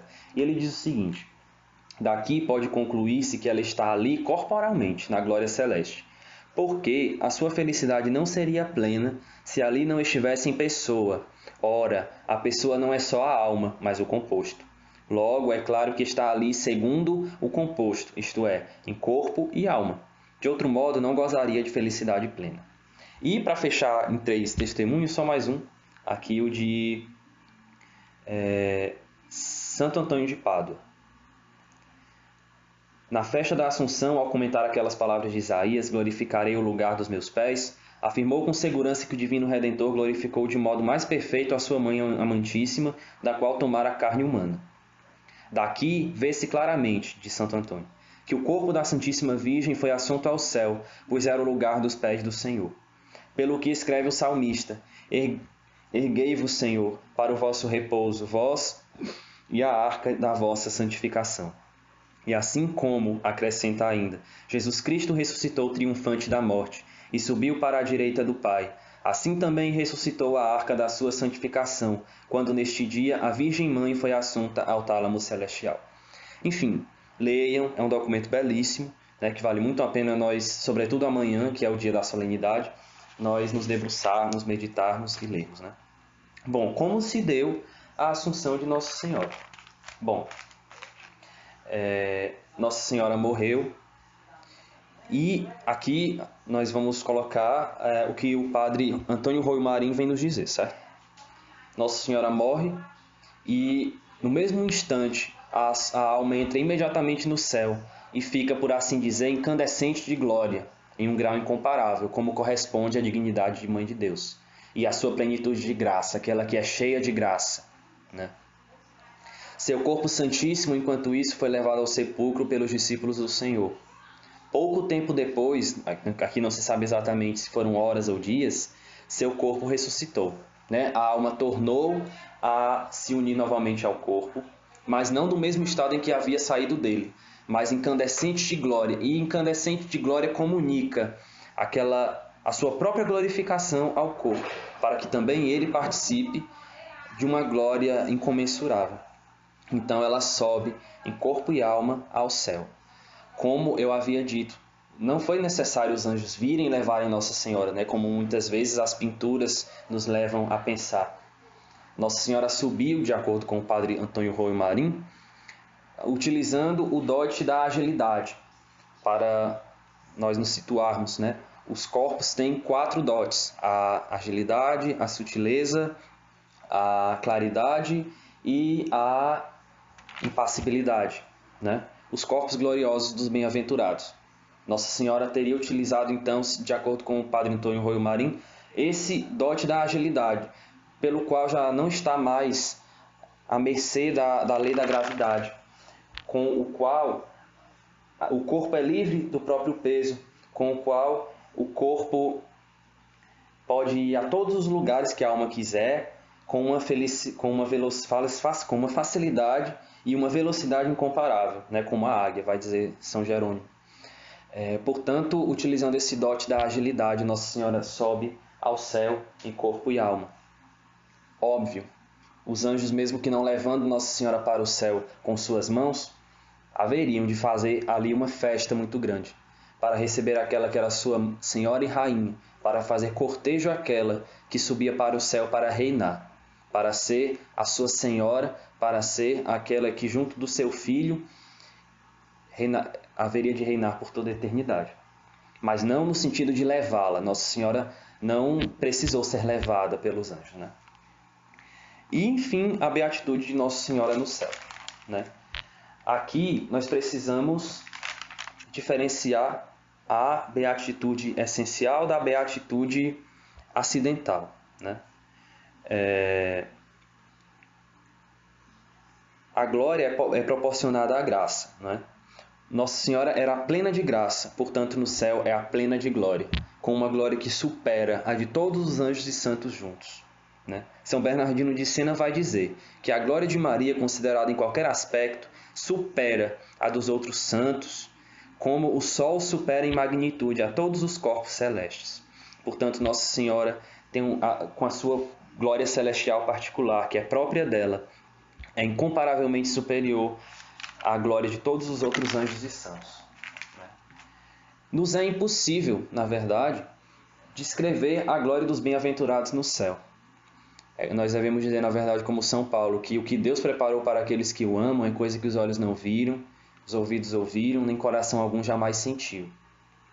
E se é difícil nós compreendermos a glória dos bem-aventurados no céu, quanto mais a glória de Nossa Senhora, quanto mais a glória daquela que é a verdadeira Mãe de Deus, né? A glória de Nossa Senhora, tanto essencial como acidental, é incomparavelmente superior à de todos os outros bem-aventurados juntos, né? Tendo tido na terra o mérito de todos, como anota Santo Tomás, Deus a colocou no céu acima de todos. Logo, tudo o que se encontra em cada um dos santos se encontra em abundância na Mãe de Deus. Bom, o que é a glória essencial? O que é a glória acidental? A glória essencial ela consiste na visão intuitiva e na posse de Deus, bem criado, né? Ela admite uma dupla desigualdade, que é intensiva e extensiva. A intensiva é relacionada à visão mais ou menos clara de Deus, e a extensiva consiste em ver em Deus um número mais ou menos grande de objetos secundários, tanto possíveis como reais. Vou explicar agora aqui brevemente. Ela se compõe, a glória essencial, de 3 atos: a visão, o amor e o gozo. Nesses 3 aspectos, Nossa Senhora viu mais do que todos os outros anjos e santos juntos, amou mais e gozou mais de Deus. ela vê a Deus mais do que os outros santos veem, né? E aqui se trata exatamente do Lumen Gloriae, né? Que eleva e reforça a potência visiva do entendimento criado. Bom, Nossa Senhora, ela, nesse conjunto dos seus privilégios, ela foi, portanto, pensada por Deus, né? Se nós considerarmos o conjunto, desde a sua predestinação na eternidade, Nossa Senhora é predestinada por Deus a ser aquela que vai ser a sua mãe aqui na Terra. Ela está incluída no decreto da encarnação, naquele mesmo decreto em que Deus vai se fazer homem, Nossa Senhora está inclusa, porque quando Deus decreta esse mistério, ele decreta com as circunstâncias no espaço e no tempo. Ou seja, Deus vai se fazer homem, portanto, Deus vai se fazer homem através de uma mulher. Portanto, Nossa Senhora já está inclusa nesse decreto da encarnação do Verbo. E, portanto, a sua dignidade é de ordem superior à própria ordem da graça. Nossa Senhora, com a sua dignidade de Mãe de Deus, participa de uma dignidade de ordem hipostática, né, que atinge exatamente essa união na pessoa divina do Verbo, da sua humanidade e da sua divindade. E, portanto, Nossa Senhora, com aquele grau supremo de graça na Terra, que supera o de todos os anjos e santos juntos, com um grau, então, de glória que supera em muito o de todos os anjos e santos juntos no céu. Aqui nós vemos, portanto, também com o conjunto dos outros privilégios de Maria Santíssima. Ela, a Imaculada na Conceição, não deveria, portanto, conhecer a corrupção do sepulcro, que é exatamente essa maldição anexa ao pecado original. Ela não teve o pecado original, portanto, ela não deveria conhecer a sua consequência, que é a morte e consequentemente, a corrupção do sepulcro. Morte com corrupção do sepulcro. Não falei morte, ponto. Acredito que a questão da morte nós já destrinchamos um pouco. Pela sua virgindade perpétua, Nossa Senhora como aquela que é a virgem incorrupta, que, portanto, a sua virgindade como que pede também a incorrupção do sepulcro. Ela é incorrupta na sua virgindade, incorrupta também no seu corpo. Ainda, Nossa Senhora como aquela que é elevada como coroação dos seus privilégios em corpo e alma ao céu, no término da sua vida terrena, e associada no céu à realeza do seu divino Filho, coroada como rainha, assim como ele é o rei. Associada na terra à obra da sua redenção, na sua vitória contra Satanás, que vem como a vitória sobre o pecado e suas consequências, e, portanto, também a morte. Nossa Senhora, essa mãe vitoriosa, e tudo associada ao novo Adão. É interessante também nós notarmos, e o Papa vem dizer na sua encíclica, que nossa... Vocês estão escutando? Parou em algum momento? No conjunto, então, dos seus dogmas, dos seus privilégios, nós vemos esse projeto maravilhoso de Deus. Verdadeiramente, nós podemos dizer, juntamente com ela, que o poderoso fez maravilhas nela. E fazendo maravilhas nela, fez maravilhas em nosso favor. Porque através dela, colaborando ela, com o seu sim, com sua perfeita conformidade à vontade de Deus em cada momento de sua vida, naquele sim que se renovou em cada instante, ela colaborou com a redenção.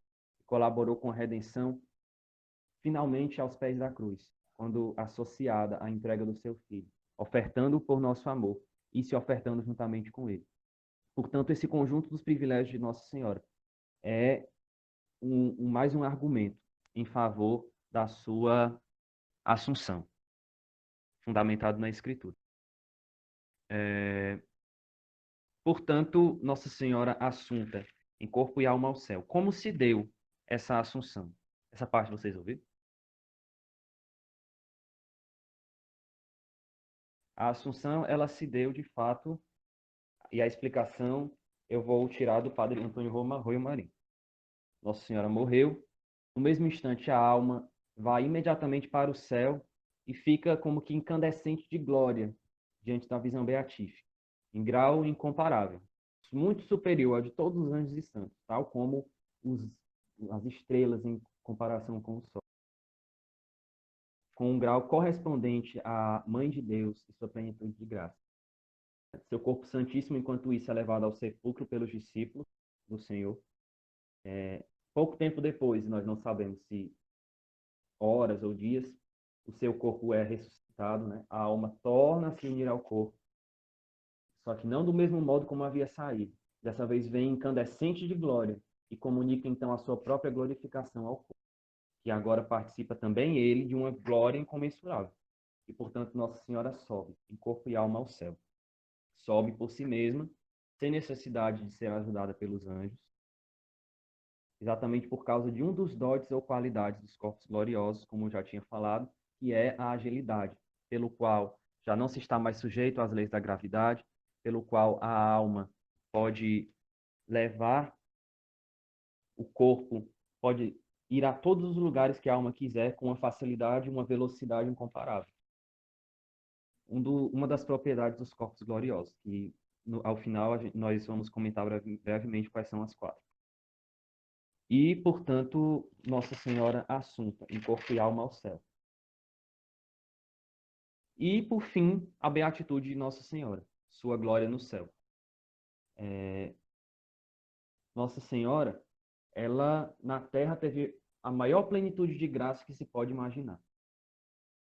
Ao fim de sua vida, com toda a certeza, muito maior do que a de todos os anjos e santos juntos.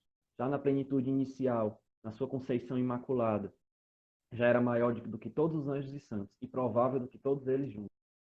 Foi aumentando em momentos da sua vida muito específicos de uma forma extraordinária, como na Anunciação, em que ela se torna o sacrário vivo. Quando do Calvário, em que ela é traspassada de dor e se une às dores do seu Filho crucificado. Quando em Pentecostes o Espírito Santo desce novamente sobre ela e até o momento de sua vida, como uma pedra que nós arremessamos e, ao cair, vem exatamente sem diminuir a sua velocidade. Vai de amor em amor, vai de fé em fé, vai de graça em graça. A glória é proporcional à graça. Né? Nossa Senhora na Terra teve o maior grau de graça que se pode imaginar. E, portanto, no céu tem o maior grau de glória, muito superior ao de todos os anjos e santos, juntos. E se nós, aqui, nos é difícil compreender a glória dos bem-aventurados, né? De fato, São Paulo, nós precisamos dizer como ele, que Nosso Senhor, aquilo que ele nos prepara no céu é algo que os olhos não viram, nem os ouvidos ouviram, nem coração algum jamais sentiu, aquilo que Deus preparou para aqueles que o amam.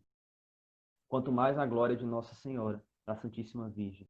Tanto a acidental como a essencial é incomparavelmente superior à de todos os juntos. E aí, tendo tido na terra o mérito de todos, vai dizer Santo Tomás, Deus a colocou no céu acima de todos. Logo, o que se encontra em cada um dos santos se encontra em abundância na Mãe de Deus. Em primeiro lugar, falemos da glória essencial, né? Ela consiste na visão intuitiva e na posse de Deus, o bem criado. Ela admite uma dupla desigualdade, né, em relação aos anjos e aos santos. Em primeiro lugar, intensiva, que é a visão mais ou menos clara de Deus, e a extensiva, que é ver em Deus um número mais ou menos grande de objetos secundários, né, tanto possíveis como...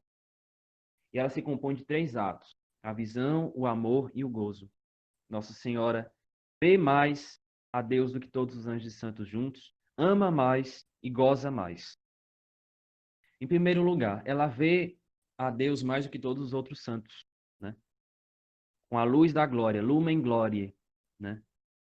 Que eleva e reforça a potência visiva do entendimento criado. Nós podemos utilizar aqui um exemplo. Se eu colocasse aqui diante de nós um copo, todos nós estamos vendo o mesmo copo. No entanto, se eu pegasse um microscópio e colocasse naquele copo com água, eu veria mais coisas do que antes, né? Da mesma forma, os bem-aventurados. Cada qual vê a Deus, podemos dizer, mas não totalmente. Cada qual tem o seu grau de visão, né? Todos eles veem a Deus, o objeto é o mesmo, mas não totalmente. Cada qual vê a Deus mais ou menos, de forma maior ou menor, né? De acordo com o seu grau próprio. Portanto, a claridade da visão de Deus depende se essa luz da glória é maior ou menor no bem-aventurado. O Lumen Gloria, né, de Maria, ele é proporcional aos seus méritos incomparáveis, que superaram de todos os santos juntos. E ela em primeiro lugar, tem uma desigualdade intensiva, porque em Maria há uma visão de Deus incomparavelmente mais clara que em todos os outros bem-aventurados. E uma desigualdade extensiva, né? É uma sentença comum entre os teólogos, isso daqui é muito belo, que os bem-aventurados, eles veem, né, no verbo, aquilo que tem alguma relação com eles. Se eles não tivessem essa visão, de alguma forma, a felicidade deles não estaria completamente satisfeita. E dessa forma, uma mãe vê aos seus filhos, que ela deixa aqui na terra, né? Ela acompanha os seus filhos e a sua sorte. Uma rainha, ela acompanha o seu reino, os seus súditos. Isso daqui, tanto a mãe como a rainha, são exemplos de mães e de rainhas no céu. Que vem exatamente coisas do seu interesse, que se passam ainda nesse mundo. E quanto mais Nossa Senhora, que é a mãe de todos nós, que é a rainha do universo, vê no verbo a todos os seus filhos, todos os seus servos. Portanto, nada é estranho a ela. Ela vê muito mais do que todos os outros anjos, do que todos os outros santos. Santo Tomás vê aqueles que, muito mais do que todos os seus outros comentadores, aquilo que é a sua influência na igreja, a influência de sua doutrina. O fundador de ordens acompanha a sua ordem religiosa e se preocupa com o seu bem. Quanto mais Maria Santíssima, aquela que aos pés da cruz ouviu: mulher, este é o teu filho. Né? Quanto mais Maria Santíssima vai ver a cada um de nós que somos seus filhos, que somos seus servos. E aqui nós compreendemos aquilo que São João Maria Vianney diz, que Nossa Senhora no céu é uma mãe que não para quieta. Ele não disse nesses termos, mas o sentido é esse. Que não descansa. O tempo todo socorrendo os filhos que precisam dela. E vai ser essa mãe como que inquieta até o fim do mundo, quando os seus filhos estiverem reunidos juntamente com ela. Então, Nossa Senhora vê a todos os seus servos, todos os seus súditos. Então, quando os outros perguntarem a vocês como é que um Santo Antônio pode interceder por milhões de intenções que chegam até ele, só digam isso. Meu amigo, visão beatífica, acabou. Mas é preciso dizer que Nossa Senhora, como uma criatura infinita, ela não abarca a Deus, certo? Deus é o Criador, é infinito. O finito não abarca o infinito, né? É uma visão limitada. É imensamente superior a de todos os outros anjos e santos juntos, mas ainda infinitamente distante de alcançar a total compreensão de Deus. Porque Deus é infinito. Deus, como diz Santo Agostinho, se tu o compreendesse, ele não seria Deus, né? Se Deus coubesse na nossa cabeça.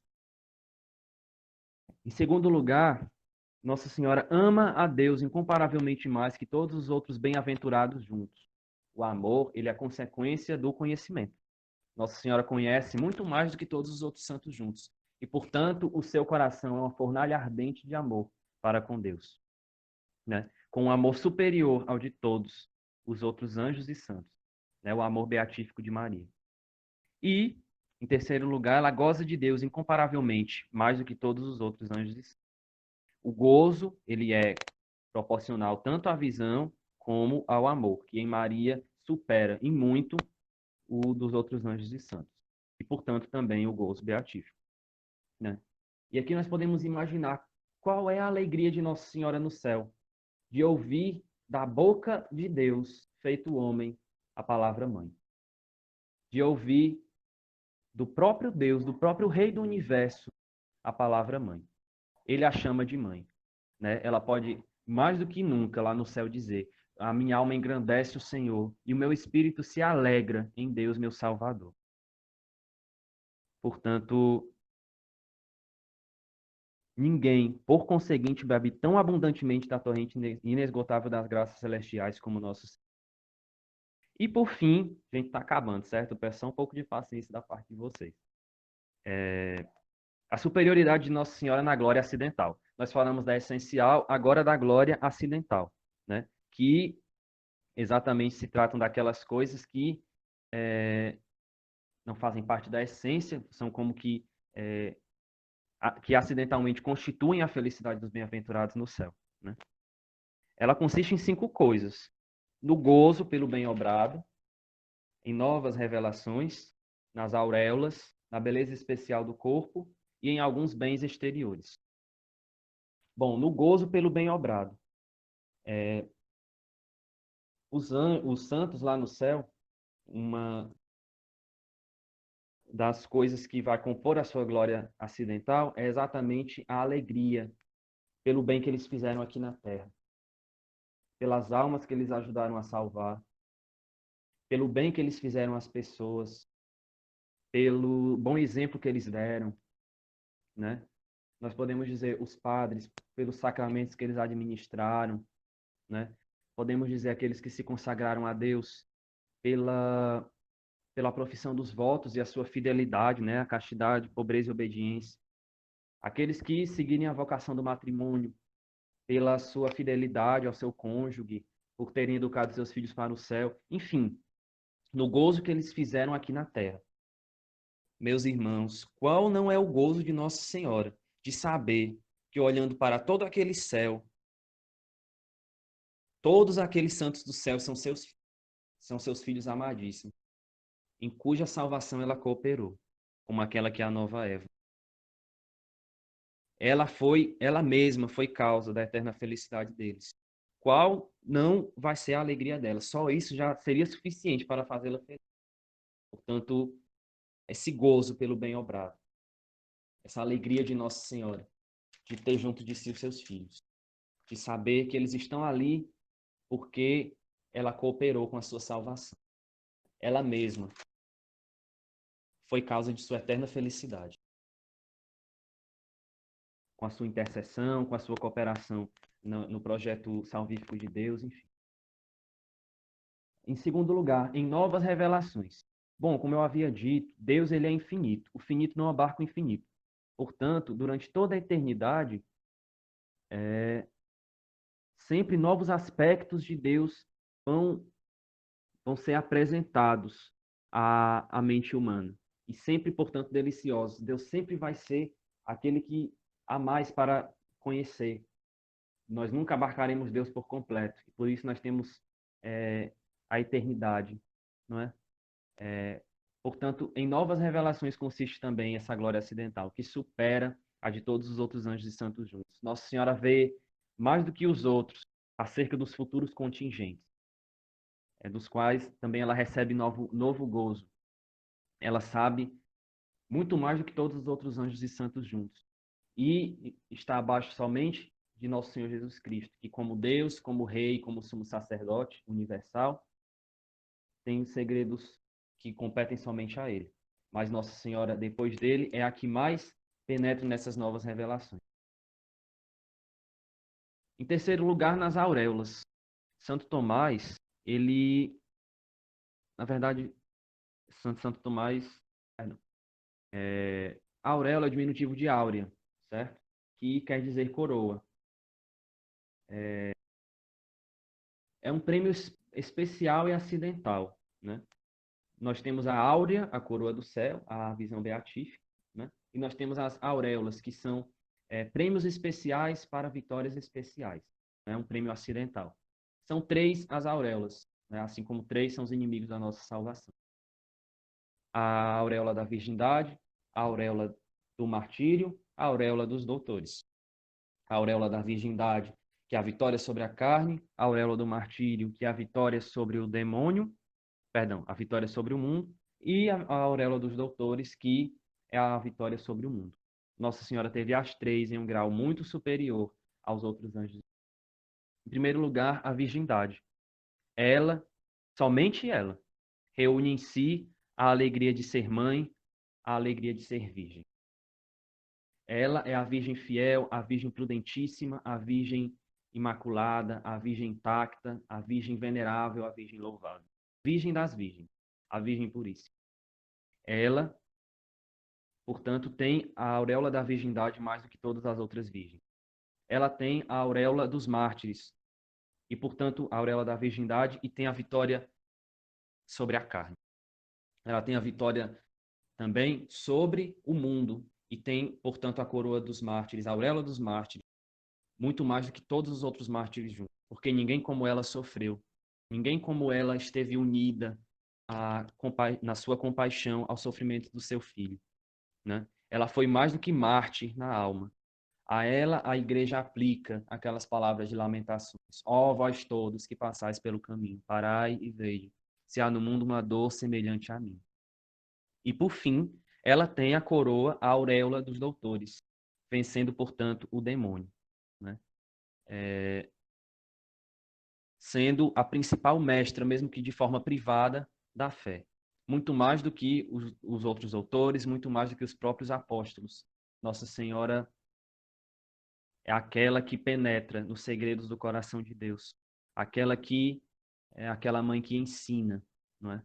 E, portanto, tem a coroa dos doutores, muito mais do que todos os outros doutores. E vence também o demônio. Também consiste na beleza especial do corpo, a glória acidental, né? E aqui vem a realidade dos 4 dotes, das 4 propriedades de um corpo glorioso. No fim dos tempos, quando os justos se juntarem novamente aos seus corpos, os corpos terão uma gama de propriedades próprias, né?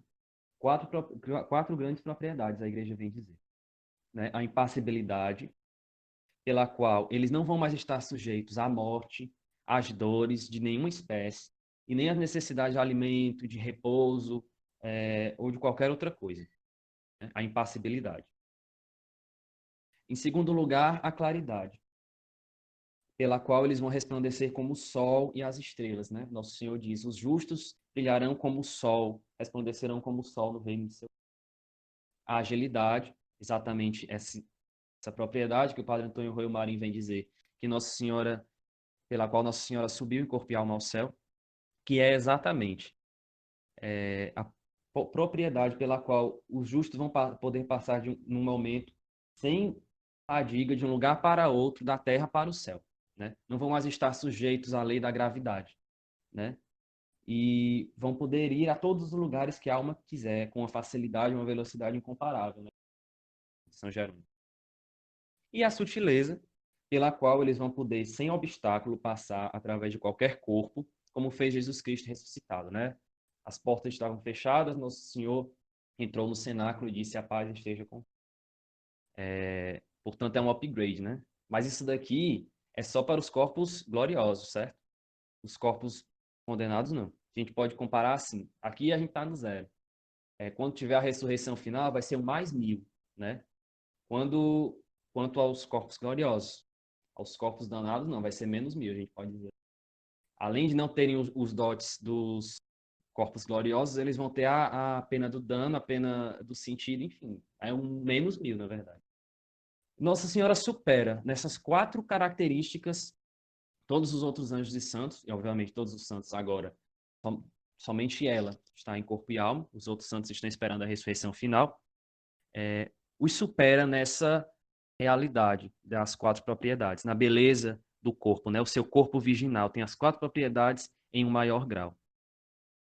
E aqui nós vemos, depois do corpo sacrossanto de Cristo, Rei dos Reis, o corpo virginal de Maria, com sua inefável beleza, constitui uma particular delícia do paraíso. E aqui nós lembramos de Santa Bernadette, né? Quando Nossa Senhora aparece para ela. Perguntaram, a senhora que você viu na gruta de Machabiel, ela é bela? E Santa Bernadette respondeu, sim, é bela. Era bela, era tão bela que quando se a vê uma vez, não se pode ter mais que um único desejo, o de morrer para ir novamente vê-la, todas as outras belezas da terra se eclipsam e não exercem nenhum atrativo. E é por isso que a nossa devoção nos ensina a dizer: Mãezinha do céu, eu não sei rezar, eu só sei dizer: eu quero te amar. Azul é teu manto, branco é teu véu, mãezinha, eu quero te ver lá no céu. Ver Maria no céu. E por fim, tá no final já, gente. Em alguns bens exteriores, né, que constituirão também a sua glória acidental. Nossa Senhora gozou de uma maneira excelentíssima, ou seja, no domínio sobre todas as coisas, como Rainha do Universo, nos louvores e na veneração que ela recebe de toda a corte celestial, da igreja militante, padecente e triunfante, que nós chamamos de hiperdulia, não simplesmente uma veneração, mas uma veneração e um amor maior do que aquele que é devido a todos os anjos e santos, devido a ela ser a mãe de Deus, a digna mãe de Deus, a santa mãe de Deus, né? O padre Garrigou Lagrange vai também atribuir outros, que gostaria de falar brevemente, né? O exercício da sua mediação universal, né? Por meio de Nossa Senhora, todas as graças descem do céu até nós, um conhecimento mais íntimo da humanidade gloriosa de Cristo, sua materna misericórdia, enfim. Portanto, a felicidade de Nossa Senhora, mais do que nunca, que ela é feliz. Todas as gerações me chamarão de bem-aventurada doravante, quanto mais agora, que ela é no céu, aquela mãe glorificada, aquela mãe feliz, aquela mãe coroada de honra e de glória juntamente de seu filho, aquela mãe vitoriosa. Bom, e para encerrar, gostaria somente de trazer um pouco para nós essa reflexão espiritual, né? Sobre Nossa Senhora Assunta ao céu, juntamente com essa realidade da sua morte, não é? Bom, Santo Afonso, ele vai nos falar sobre as saudades de Nossa Senhora em relação ao seu divino filho. Falar de Nossa Senhora aqui nesse exílio, nos momentos em que, a partir da sua ascensão até perdão, a partir do momento da ascensão de Nosso Senhor até a sua ascensão, ela viveu o seu exílio. Portanto, Nossa Senhora, como aquela que sente saudades do seu filho. Falar da Assunção de Nossa Senhora é falar daquele dia em que a sua saudade terminou. E falar de saudade, meus irmãos, durante esse tempo em que nós vivemos, é falar propriamente desse tempo. E nós poderíamos dizer que é um tempo de saudades. Saudades daqueles que, de alguma forma, dos quais nós nos separamos por causa do distanciamento social. Saudades daqueles que nós amamos, nossos pais, nossos amigos, nossos queridos, né? Saudades daqueles que nós há muito tempo não podemos encontrar. Saudades daqueles que há muito tempo nós não podemos ver, né, devido a toda essa situação. Saudades daqueles que não só o distanciamento social separou, como a própria morte, né, durante esse tempo tem levado. Portanto, falar de saudades é falar de algo muito palpável, algo que durante esse tempo tem sido uma realidade em nossas vidas. Nossa Senhora, ela sentiu saudades do seu filho, desde o dia da sua ascensão ao céu até o dia em que a sua caminhada aqui na Terra terminou. Mais do que nunca, do que nesses tempos, nós percebemos como nós precisamos, de fato, dar valor, né? Coisas. Nós precisamos, de fato, amar, né? E Nossa Senhora, ela vem nos ensinar isso com a sua saudade, né? Bom, aqui nós vemos que o que nós não daríamos, né, para encontrarmos aqueles que nós amamos, o que nós não daríamos para rever muitas vezes aqueles que acabaram sendo vítimas, né, durante essa pandemia e acabaram morrendo, não é? Mais do que nunca, durante esses tempos, nós percebemos que uma chamada de vídeo ela não substitui uma presença, que mensagens à distância não substituem apertos de mão, quem sabe uma conversa cara a cara. E, mais do que nunca, nós vemos, na saudade que mais ou menos cada qual está vivenciando, que o amor pede a união. O amor é unitivo. O amor pede a presença. Por que que eu disse tudo isso? Para que nós pensemos na saudade de Nossa Senhora em relação a Nosso Senhor, né? Nosso Senhor disse: onde estiver o vosso tesouro, aí estará o vosso coração. O que não dizer daquela que era um só coração com o seu filho? Ele estava no céu, portanto, seu coração estava lá. Nossa Senhora, com aquelas saudades imensas do seu divino filho, né? Que podia dizer com muito mais convicção do que São Paulo: eu vivo, mas já não sou eu, é Cristo que vive em mim. Que podia dizer, novamente, como mesmo São Paulo: desejo partir para estar com Cristo. Que podia dizer com muito mais convicção, com muito mais verdade do que Santa Teresa: morro porque não morro, vivo sem viver em mim. E na sua saudade suspirava, desejando se unir. O amor pede união, o amor quer se unir ao amado. Podia se queixar com muito mais razão do que São João da Cruz: onde é que te escondeste, amado, e me deixaste com gemido? Como um cervo fugiste, havendo-me ferido, saí por ti clamando, e eras já ido. Muito mais do que todos os santos de sétima morada. Nossa Senhora, aquela que suspirava por se unir ao seu amado, né? O padre Garrigou Lagrange, ele vem citar um sermão de Bossuet, em que ele diz que Nossa Senhora, nas suas saudades de Nosso Senhor, era aquela que, quando via Nosso Senhor, quando via algum cristão entregar a sua vida, né, suspirava, né, como que queixosa de amor. O que dizia ela? Aqui a citação. Uma citação. Quando via algum outro fiel partir deste mundo, dizia ela. Por exemplo, Santo Estevão e também outros. O que, meu filho, o que me reservais daqui em diante e por que me deixais aqui por último? Após me ter conduzido aos pés da cruz para ver-vos morrer, como me negais por tanto tempo em ver-vos reinar? Deixai, deixai somente agir meu amor. Ele irá logo apartar minha alma deste corpo mortal, para transportar-me a vós, para quem unicamente eu vivo. Nós até poderíamos estranhar uma queixa dessa, mas como estranhar uma queixa desse tipo na boca daquela que, depois de 3 dias de perdido o filho, lhe disse: meu filho, por que agiste assim conosco? Olha que teu pai e eu estávamos angustiados à tua procura.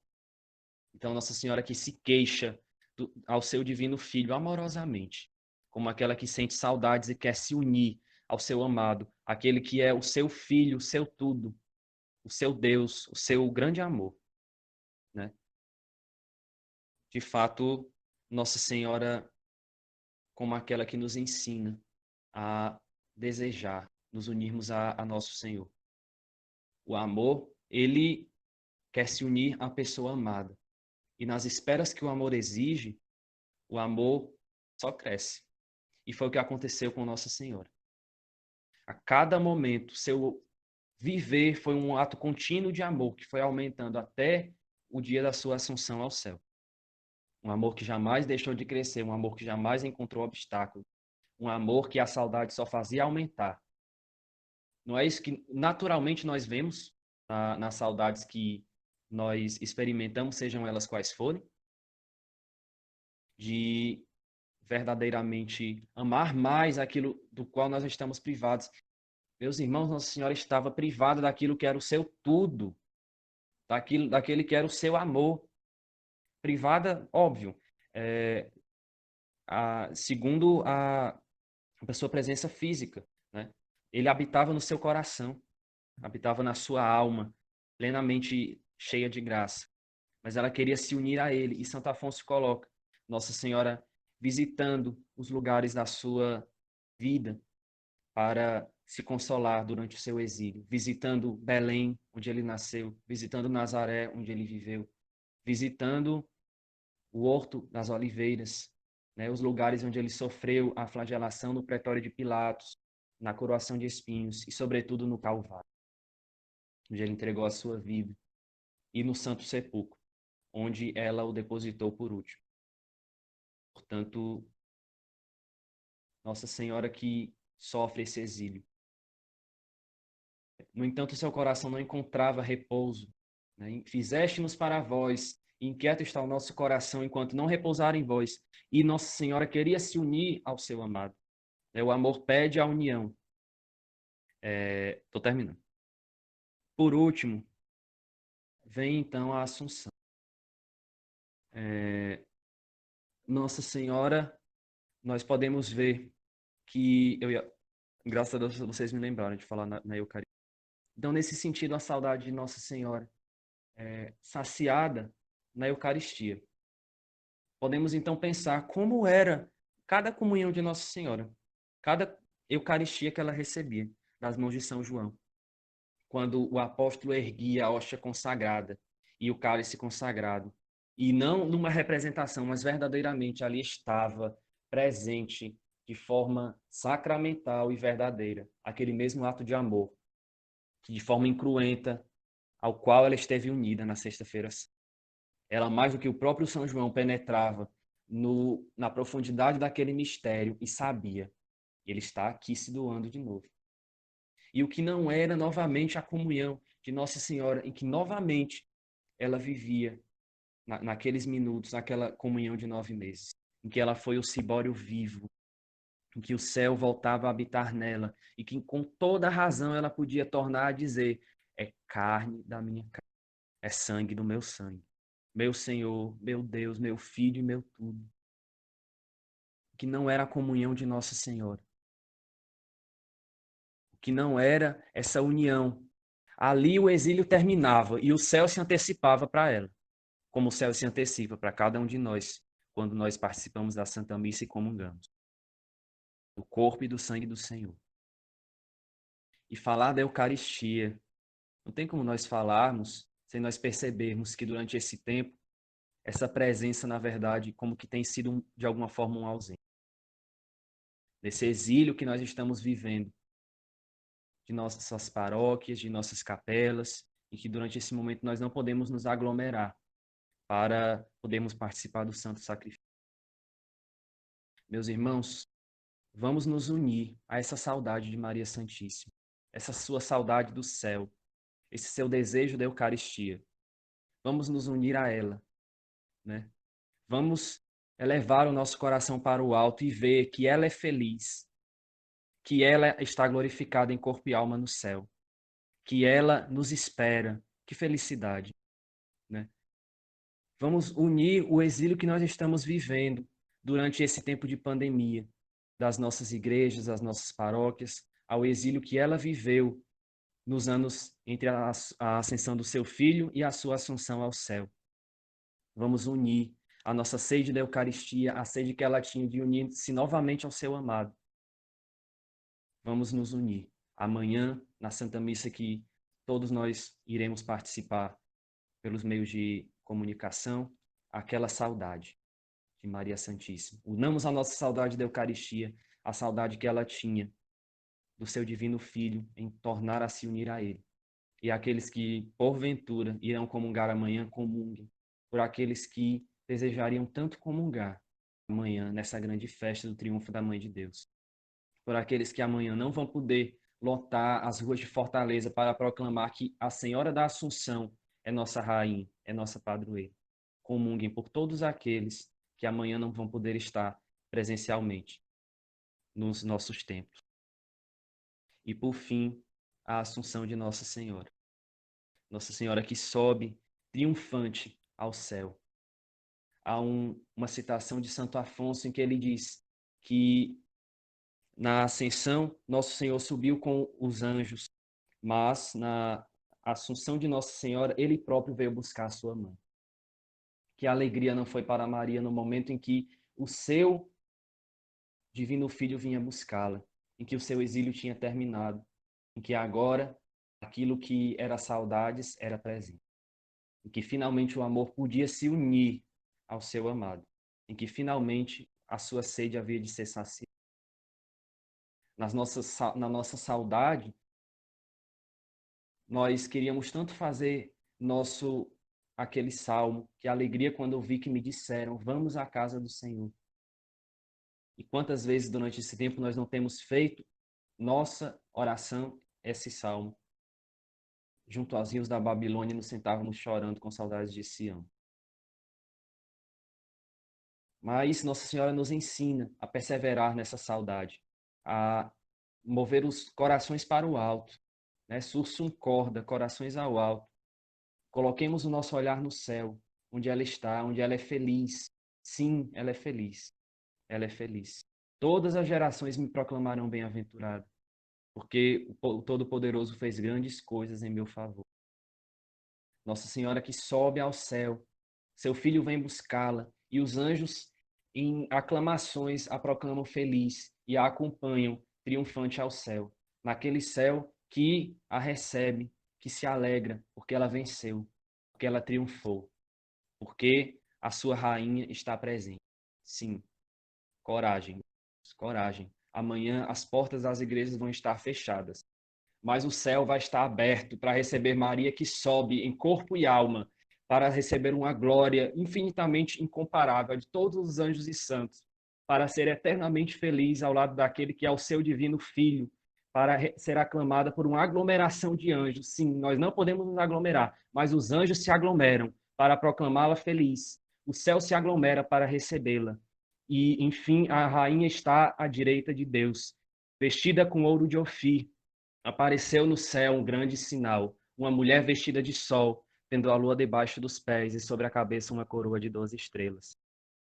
Ela está no céu e ela é feliz. Nossa mãe é feliz. E nossa mãe espera por nós. Nossa mãe lá está, coroada de 12 estrelas. Aquela que se fez serva, Deus coroou no céu como rainha. E o céu está em festa. Portanto, nada de tristeza no dia em que Maria vence. No dia em que o céu está feliz. Porque a feliz é recebida com gritos e aclamações daquele céu com hosanas de triunfo. Portanto, meus irmãos, coragem. Ela intercede por nós. Ela vê a cada um de nós, seus filhos, seus servos. Ela deseja também a nós nos coroar. Ela está lá e deseja que o nosso olhar esteja onde está a mãe, onde está o filho. Aquilo nos espera, aquela felicidade, aquela mesma glória para a nossa alma e no fim dos tempos para o nosso corpo. Portanto, meus irmãos, vamos. Vamos para o céu tão belo. Nossa mãe nos espera. E para nós terminarmos, gostaria de fazer da letra desse canto a nossa oração. É um canto piedoso, um canto, acho que um tanto quanto antigo. Quem puder, repita as palavras. Quem não puder, quem não quiser, na verdade, escute e vá fazendo a sua oração. Ó Maria Imaculada, doce Mãe da Providência, governai a nossa vida com materna assistência.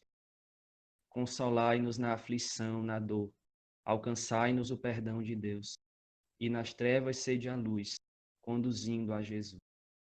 Acolhei, ó Mãe bondosa, nossas preces, nossos cantos. Ofendemos vosso Filho, nos defenda o vosso manto. Se é tão doce confiar em vós, que alegria não será vos ver. Concedei-nos, Mãe de Deus, vos saudar lá no céu. Nós vos agradecemos, Senhor, por tudo que fizestes na Santíssima Virgem, por todos os seus privilégios, por todas por todas as maravilhas que realizastes nela, naquela que se fez vossa serva, que vós quisestes por vossa mãe, e que coroastes de glória no céu. Nós vos agradecemos, porque ela é feliz, e porque desejais essa mesma felicidade para cada um de nós. Ajudai-nos, Senhor, por intercessão dela, a podermos viver santamente, com os olhos fixos no céu, onde ela e vós nos esperais. Que nós possamos viver essa vida com os olhos fixos na eternidade. Sim, Senhor, ajudai-nos a elevar o nosso coração para o alto, onde Cristo está sentado e onde a rainha está sentada à sua direita. E vós, Virgem Mãe, ajudai-nos a fazermos tudo o que ele nos diz. Ajudai-nos com vossa intercessão, ajudai-nos com vosso poder, para que do combate que nós, membros daquele que é a vossa descendência, no combate feroz que cada um de nós precisa travar no dia a dia de nossas vidas contra Satanás, possamos acolher ao vosso manto, para que nos defendais e para que convosco nós possamos vencer. E um dia possamos estar convosco, possamos ser felizes convosco. E a nossa alegria em vos ver e a nossa alegria em ver a Deus possa, enfim, encher o nosso coração. Seja esse, Mãe, o nosso desejo, seja essa a nossa aspiração. Na festa da vossa Assunção, ajudai-nos a elevarmos também o nosso coração. Onde está Cristo, onde estáis vós. Amém.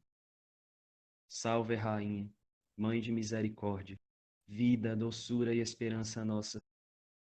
A vós bradamos os degredados filhos de Eva. A vós suspiramos, gemendo e chorando neste vale de lágrimas.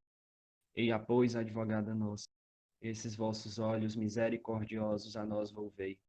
E depois deste desterro mostrai-nos Jesus. Bendito o fruto do vosso ventre. Ó clemente, ó piedosa, ó doce sempre Virgem Maria, rogai por nós, Santa Mãe de Deus, para que sejamos dignos das promessas de Cristo. Amém. São Miguel Arcanjo, defendei-nos no combate. Sede o nosso refúgio contra as maldades e as ciladas do demônio. Ordene-lhe Deus, instantemente o pedimos, e vós, príncipe da milícia celeste, pelo divino poder, precipitai no inferno a Satanás e a todos os espíritos malignos que andam pelo mundo para perderem as almas. Amém.